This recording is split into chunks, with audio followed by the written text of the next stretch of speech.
contohnya apa Bu? Tadi ngaji, betul. Raga Bu, raga apa contohnya tadi?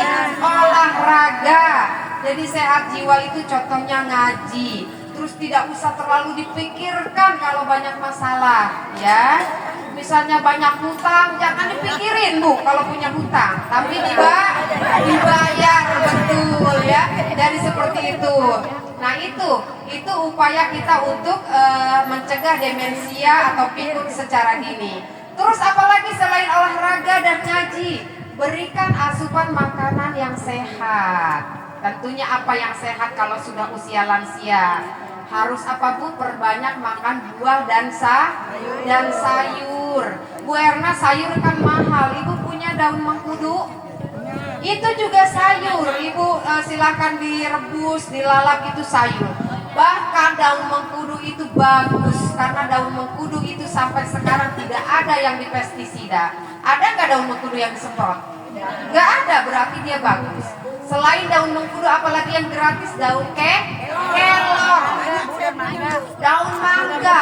Pernah ya Bun? Saya belum pernah, nanti kita nyobain. Iya, kalau Bu Erna, Bu, kalau saya itu memang doyan lalap-lalapan, ya. Terus Bu Erna, kalau buah kan mahal. Gimana mau beli buah? Sekarang buah mahal. Ibu tahu buah mengkudu?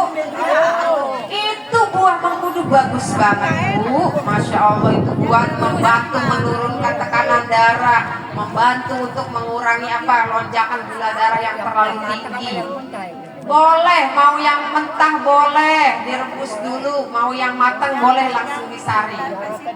Jadi caranya biar ajarin ya, kalau mengkudu, buah mengkudu yang bagus itu, yang matang kan sudah agak kecoklatan, ibu saring, campur air temulawak, itu bagus. Ini pengalaman saya, 2 tahun 3 tahun yang lalu saya divonis usus buntu. Karena saya takut operasi sampai dokternya marah. Bu Erna kan orang medis. Mau gak nanti perut Bu Erna misalnya? Oh iya.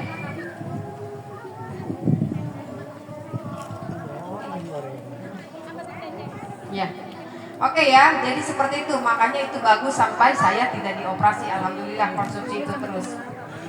Jadi seperti itu ya Bu. Jadi demensia itu apa? Tadi kepikunan, mencegahnya tadi ada 3 ya. Sehatkan jiwa dan raga tentunya. Oke, ada pertanyaan sampai di sini?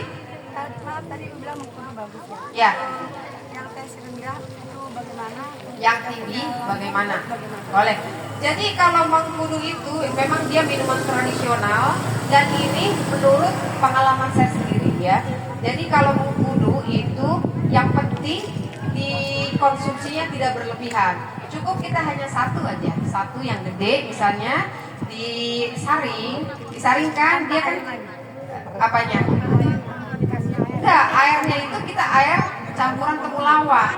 Air sama irisan temulawak kan sudah ada tuh anak tuku. Udah tinggal disaring yang kudu matangnya. Tapi kalau yang mentah harus direbus dulu. Udah diminum, insya Allah. Yang penting kita Bismillah, itu insya Allah. Bu Era sampai tidak jadi dioperasi, alhamdulillah ya. Kemarin juga waktu 3 tahun yang lalu juga divonis ada keganasan di tiroid di sini ya, di leher. Itu pun kempes, alhamdulillah. Sempat dibiopsi mau dibiopsi ya ke RSCM Cipto, tapi alhamdulillah saya menolak semua. Akhirnya yaudah pakai minuman tradisional. Sama ibu misalnya minum kunyit, kencur itu buat sendiri itu bagus. Ya jadi silahkan. Bagus untuk juga bagus. Makanya nanti ibu kalau mau konsultasi boleh catat WA saya. Catat ya WA saya.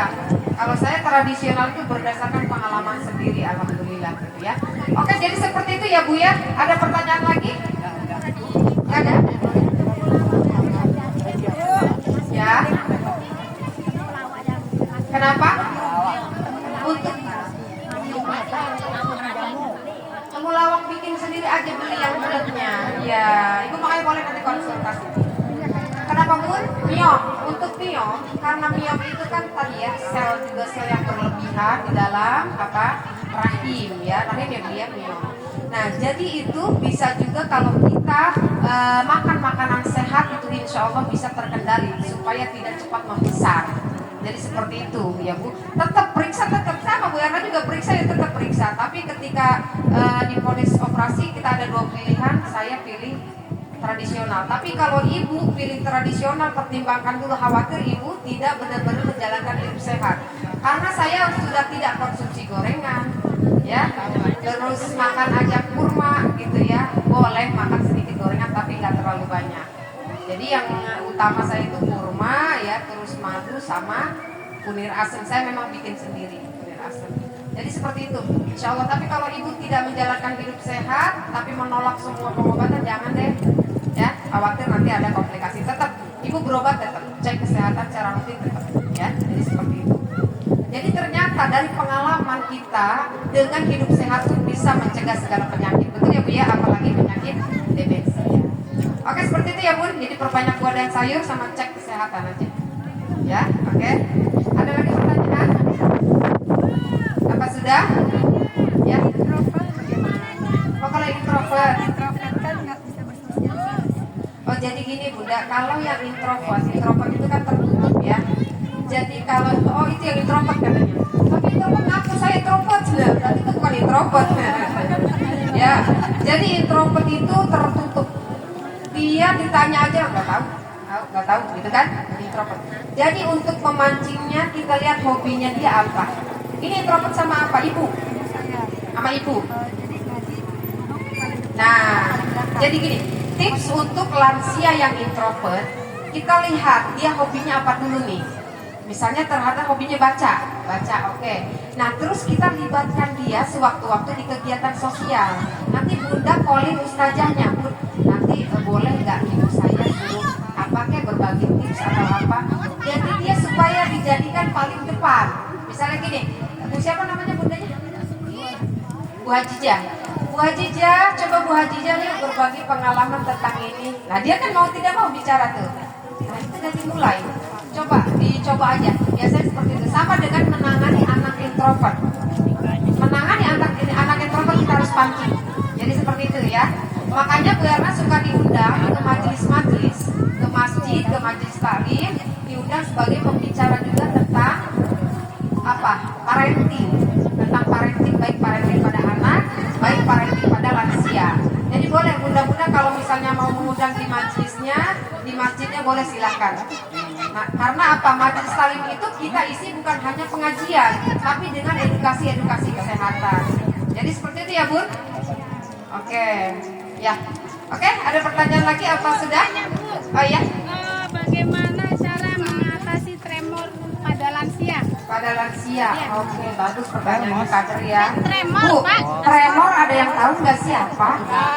Jangan hanya Bu Kader yang tahu bahasa tremor. Tremor tuh begini Pak nih. Tremor tuh begini. Tapi giliran udah dikasih uang 100.000 diem. Berarti bukan tremor. Ya. Terus begini nih. Giliran udah makan diem, berarti lah lapar. Jadi tremor itu begininya itu tidak bisa diperintah dan tidak bisa disuruh dia. Dia begini aja terus. Nah, itu saraf. Ada yang gangguan saraf, ada yang disebut Parkinson. Jadi gangguan saraf sama. Dan itu terapinya kalau untuk yang masih muda bukan lansia itu harus segera ke poli saraf.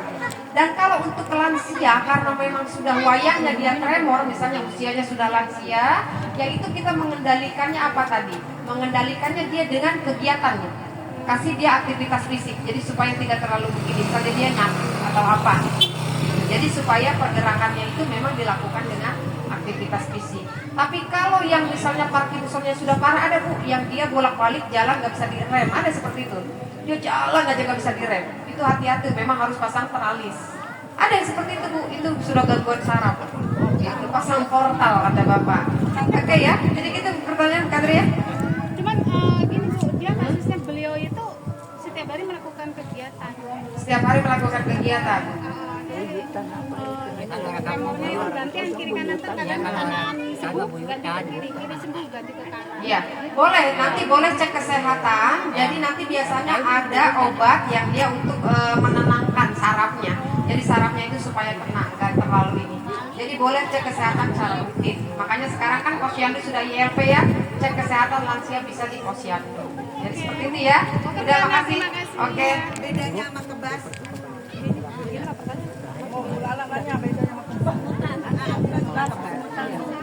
Ada yang ini Bu. Tadi kan. Ya. Bunda, ini mohon maaf berhubung dari panitia katanya berhubung nanti ada pelaksanaan aktivitas di sebelah sini ya.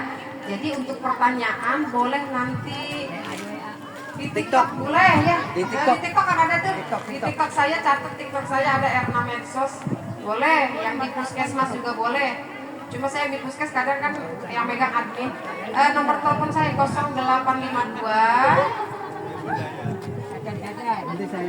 Ya, nanti diinfokan saja sama Pak Aziz ya. Oke, begitu sih. Ya, 0852 1511 9588. Boleh Ibu ya, mau konsultasi apapun, insya Allah kalau saya bisa bantu, saya jawab. Kalau tidak, nanti saya komunikasikan lagi dengan PJ program di Puskesmas. Oke, itu saja, mudah-mudahan bermanfaat karena kondisi ya. Semoga bermanfaat dan sharing lagi ke yang lain. Terima kasih, mohon maaf apabila ada kata-kata yang kurang berkenan. Wabillahi taufiq wal hidayah. Wassalamualaikum warahmatullahi wabarakatuh. Terima kasih Bu Erna yang sudah menyampaikan